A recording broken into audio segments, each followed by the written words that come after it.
r/NoSleep. Posted by u/relative tourist 7974. I was supposed to observe the Forester's Lodge. I found a strange list of rules. I've always been drawn to the forest. As a child, I spent every free moment wandering through the forest paths, discovering hidden corners and breathing in the fresh air. Nature was my escape, a place where I could find peace and escape from daily problems. So when the job offer as a forest ranger came up, I felt it was made for me. I wasn't in the best place in my life at that time. I had lost my previous job, and bills were piling up on my desk. I didn't know what to do until one day the phone rang. My old friend Robert, who worked as a forest supervisor, offered me the job. It was more of a coincidence than anything else. The previous ranger had resigned abruptly, and Robert needed someone who could quickly take over the duties. The task seemed straightforward: to watch over the forest lodge and the surrounding forest. Robert explained that the main goal of my job would be to protect the forest from poachers, illegal logging, and any other threats. He also mentioned that the Forester's Lodge was unoccupied for most of the year, so I could count on peace and solitude. Ideal conditions for someone who wanted to escape the urban clamor. I didn't think twice, I agreed immediately. It was not only an opportunity to earn money but also a chance to escape from the problems that were haunting me. Soon I received the keys and detailed instructions. Before hanging up, Robert threw in one last remark that seemed strange at the time, but I didn't pay much attention to it. Just remember, Ben, the Forester's Lodge has a history. I arrived at the lodge late in the afternoon. The sun was lazily setting, casting long shadows between the trees. The cabin I was to watch over was old, wooden, surrounded by a ring of tall pines. It seemed to be in good condition at first glance. The roof was intact, and the windows were secured. The place had its unique charm. The silence, broken only by the songs of birds, and the scent of the trees were soothing.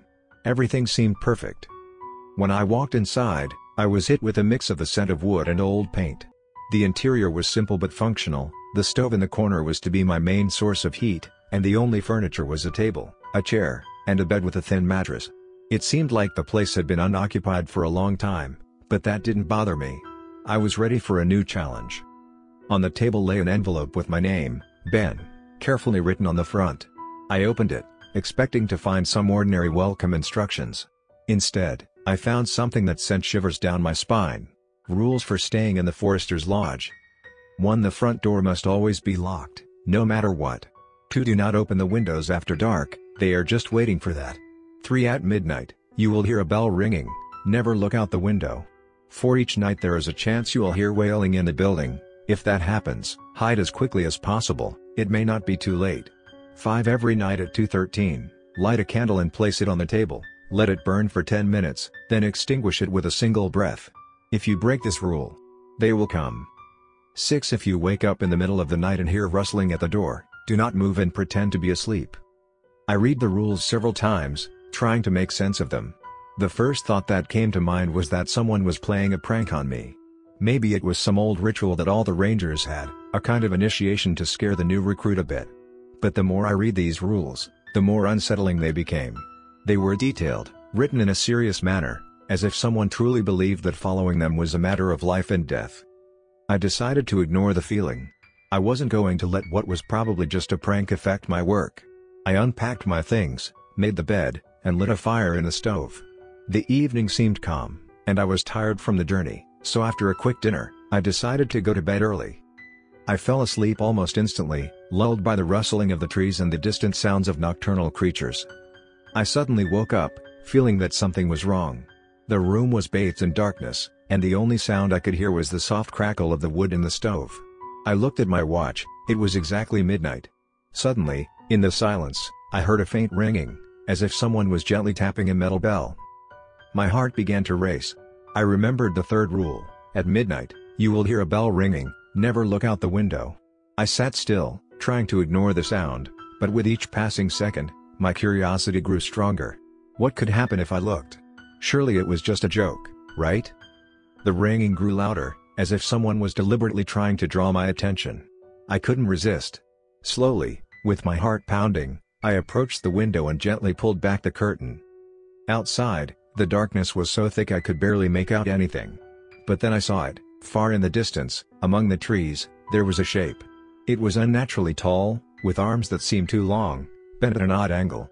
The figure stood motionless, but I had the eerie feeling that it was staring right at me, though I couldn't make out a face.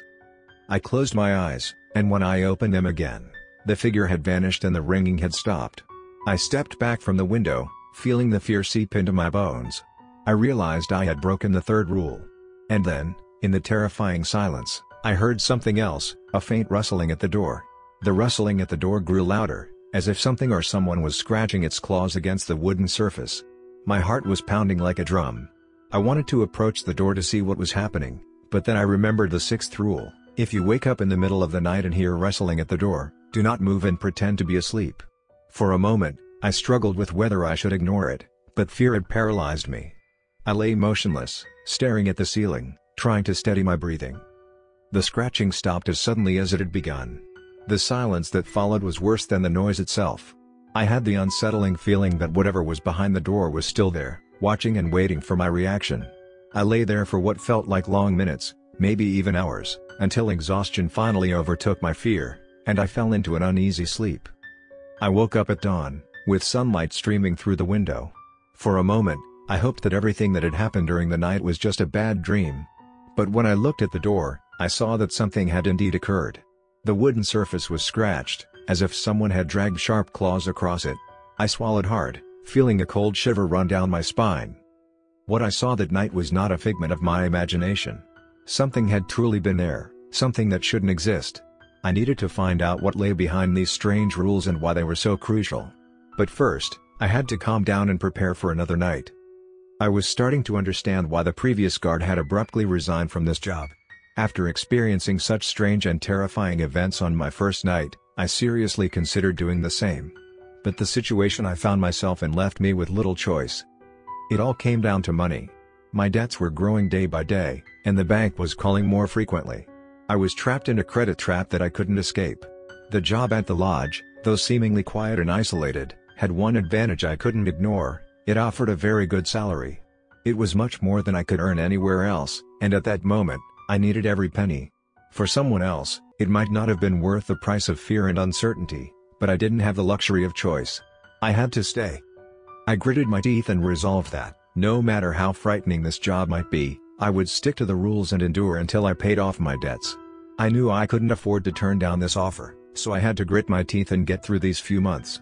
After all, what could happen if I simply followed the rules? The next night, I felt much more on edge. I was now aware that the rules I had found were not merely warnings but something that could truly protect me. Nevertheless, the issue of lighting the candle at 2:13 remained.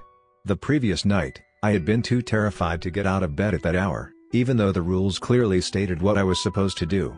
I had hoped that maybe I could ignore it, that nothing would happen if I missed this rule. However, after waking up at dawn and analyzing the events, I realized what a grave mistake I had made. What had happened, the rustling at the door, the tapping on the window, and that terrifying bell sound, might have been the consequences of my disobedience. I had broken the rule, and it could cost me my life. On the other hand, I didn't understand why I had to light the candle at that exact time. What could happen if I didn't do it? Despite these doubts, I could no longer afford to take such risks. I knew that tonight I had to follow every rule, no matter how absurd it seemed. As evening approached, I prepared everything I needed. The candle was set on the table, with matches beside it.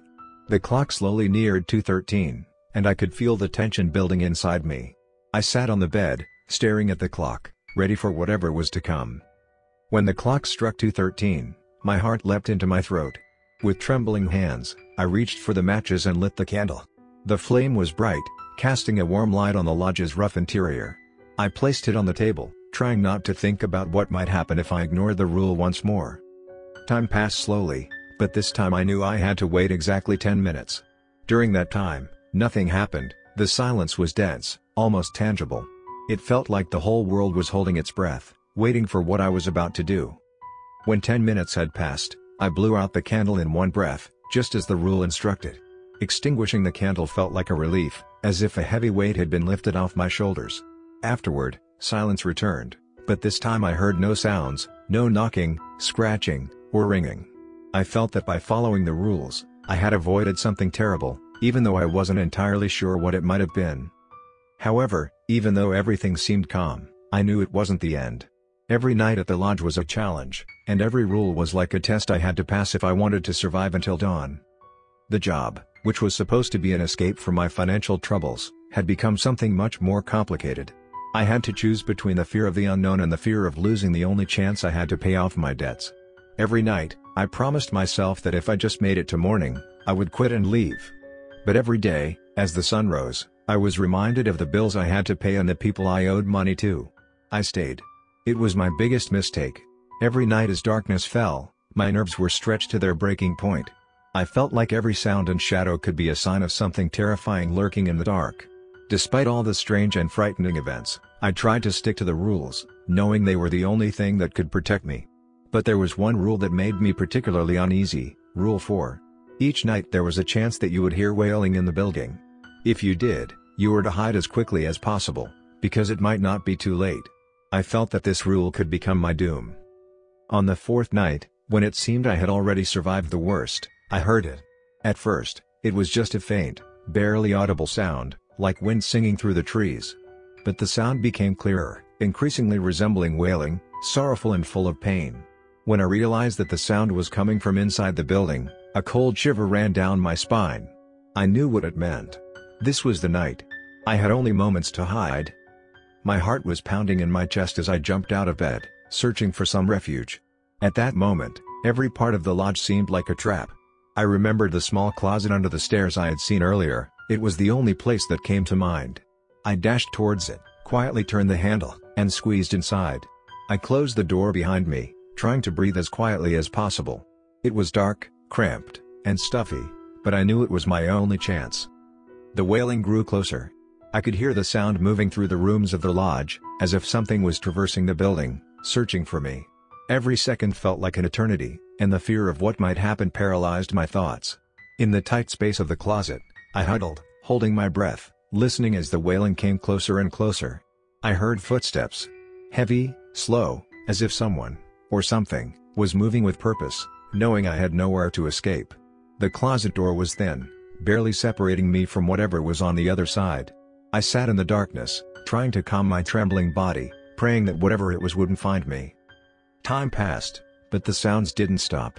On the contrary, the wailing grew louder, more penetrating, as if it knew I was near. The air grew heavy, and the darkness around me thickened, swallowing any hope. I sat there, listening as the sounds reached the closet door. The wailing ceased, and I heard something far worse, a soft, gentle breath right outside the closet door. I held my breath, praying that whatever it was wouldn't sense me.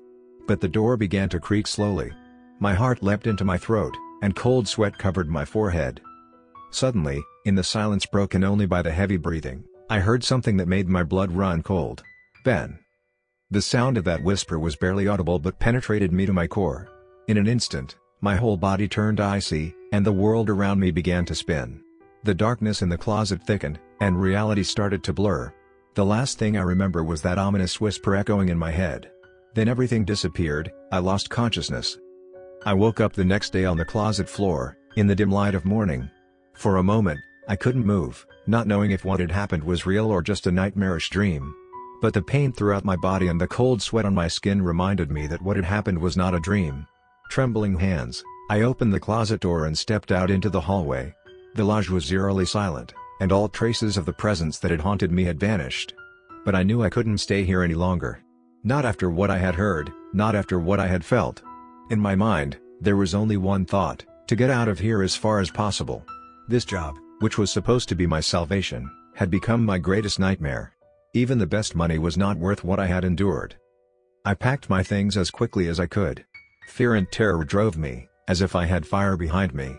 When I closed the lodge door for the last time, I felt something change within me. The thought of escaping this cursed place was now the only thing keeping me sane. I got into my car, turned the key in the ignition with trembling hands, and drove away, not wanting to ever look back at that place. But I couldn't help it. Part of me, full of fear and morbid curiosity, compelled me to take one last look at the Forester's Lodge through the side mirror. And then I saw it. It stood there, on the edge of the forest, just beyond the line of trees, staring straight at me. I don't know if it saw that I was looking at it, but I felt its gaze. What I saw surpassed my worst nightmares. It was deformed, as if shaped from forms that should not exist. Its body was unnaturally thin and long, almost like a shadow stretched out in an unnatural way, yet it had something horribly tangible about it. The skin, if it could be called skin, was gray, dead, like dried parchment, cracked and stretched over bones that shouldn't hold together. The worst part was its eyes. Two deep, black voids, devoid of any life. They looked at me as if they were peering straight into my soul, draining all hope from it. In those eye sockets, there was no light, only nothingness, deeper and more terrifying than anything I had ever seen. Its mouth was wide, unnaturally stretched, as if its entire face had been torn apart, creating a macabre grin that resembled a smile but was full of pain and hatred. From between the cracked lips protruded teeth, long, pointed, mismatched with any creature one could imagine. Its whole body twitched, as if it was pulsating, ready to lunge at me at any moment. It seemed that it was made of darkness, as if it had emerged from the darkest corners of the night, created by fear and pain that fed on the terror of others. I felt my heart freeze in my chest, and a shiver went through my body, nearly stopping my breath. I slammed the gas pedal, turning my gaze away from the horrifying sight. The engine roared as I sped down the forest road, unable to rid myself of the image of that monstrosity. I knew that this vision would haunt me for the rest of my life. I would never forget what I saw that day. What lurked in the shadows of the lodge would torment me in my dreams.